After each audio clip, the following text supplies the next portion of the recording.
Henri, comment fais-tu pour t'organiser au quotidien? C'est une question qu'on me pose souvent. Je crois que certaines personnes ont des capacités organisationnelles, je dirais, innées, et d'autres ont besoin de faire un peu plus d'efforts pour apprendre à s'organiser. Mais dans tous les cas, ce qu'il est important d'avoir en tête, c'est que s'organiser, c'est une compétence. Et comme toutes les compétences, on peut les acquérir en fait. On peut acquérir cette capacité à apprendre à s'organiser. Vous l'aurez bien compris, dans la capsule de ce matin, nous parlons d'organisation.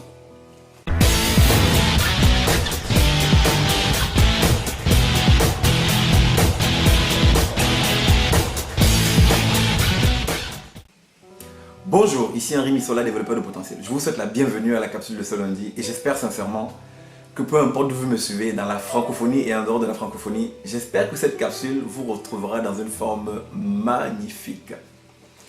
Ce matin, je vais partager avec vous juste quelques éléments d'organisation et cette capsule, je l'ai intitulée « Les 3 C d'une vie organisée ». Je vais vous partager 3 choses que je fais et qui vont certainement vous aider à apprendre à mieux vous organiser. Le premier, c'est comme capture. Il est important d'apprendre à capturer les informations. Il faut que vous puissiez capturer les informations de ce que vous avez à faire. Alors, qu'est-ce que j'entends par capturer les informations? J'entends par capturer les informations simplement d'apprendre à écrire ce que vous avez à faire. Vous savez, moi j'ai plusieurs outils de capture. Je suis quelqu'un très à l'ancienne, donc j'ai toujours mon carnet dans mon sac. Mon petit carnet jaune que j'ai là, je l'ai toujours pour prendre mes notes. Au-delà de mon carnet, j'ai un outil que j'aime beaucoup. D'ailleurs, ma femme me dit que j'aime trop mon téléphone et que je suis sur mon téléphone tout le temps. Dans ce téléphone, en fait, j'ai des applications que j'utilise assez régulièrement. Je vous en parle un petit peu, je vous en parle tout à l'heure. Alors, pourquoi il est important de capturer les informations? Il est important de capturer les informations parce que ça vous permet d'une part de libérer votre cerveau. Vous savez, on traite tellement d'informations à la journée qu'il est important à un moment d'apprendre à écrire. Parce que lorsque je n'écris pas, je peux facilement oublier ce que j'ai à faire.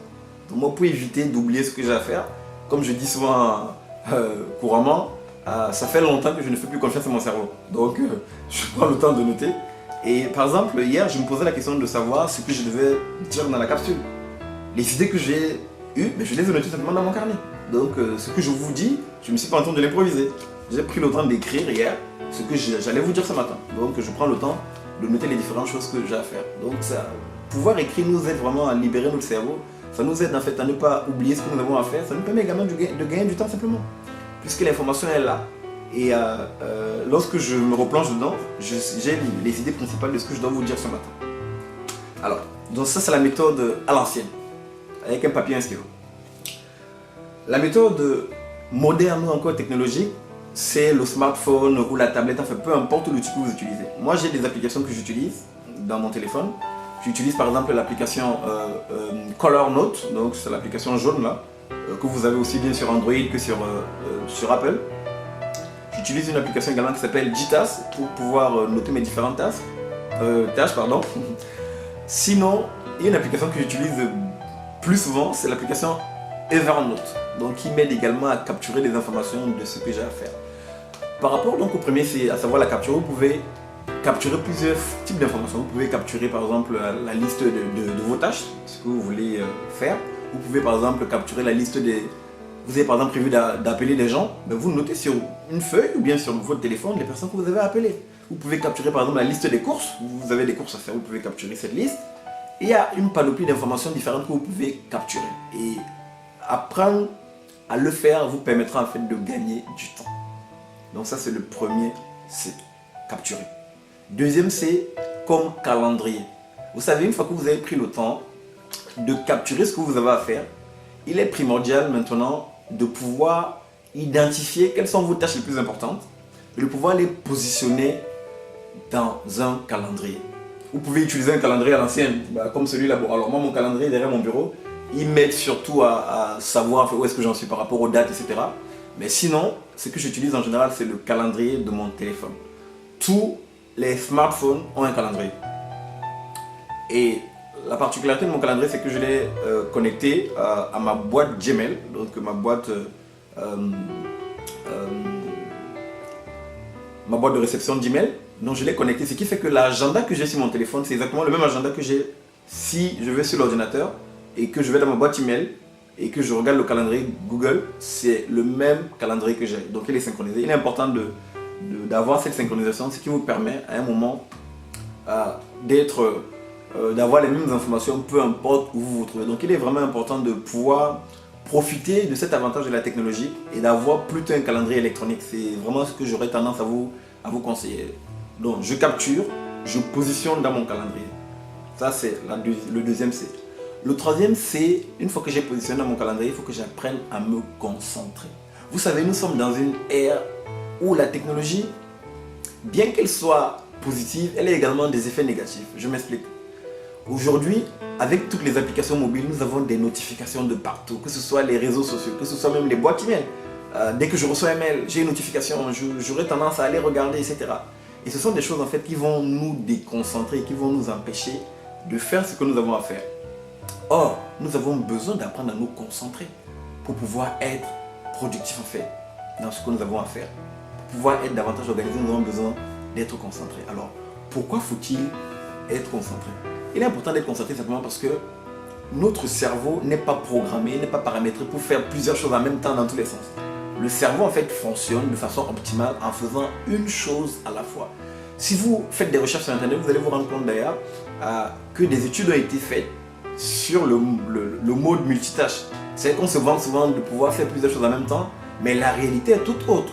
Parce que en réalité, notre cerveau ne sait pas faire plusieurs choses en même temps. Parce que lorsque je fais la tâche A et que je la laisse pour aller faire la tâche B, j'ai l'impression que je suis en train de faire plusieurs choses en même temps, mais en réalité, ce qui se passe, c'est quoi? C'est que le cerveau se déconnecte de la tâche A pour se connecter à la tâche B.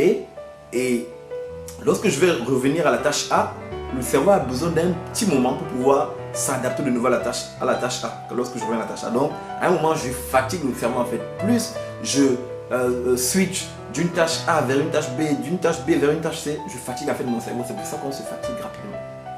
Alors, ce que je vous conseille pour pouvoir être concentré, si vous travaillez vraiment, mettez votre téléphone sous silencieux. Moi, en général, mon téléphone est sous silencieux quasiment toute la journée.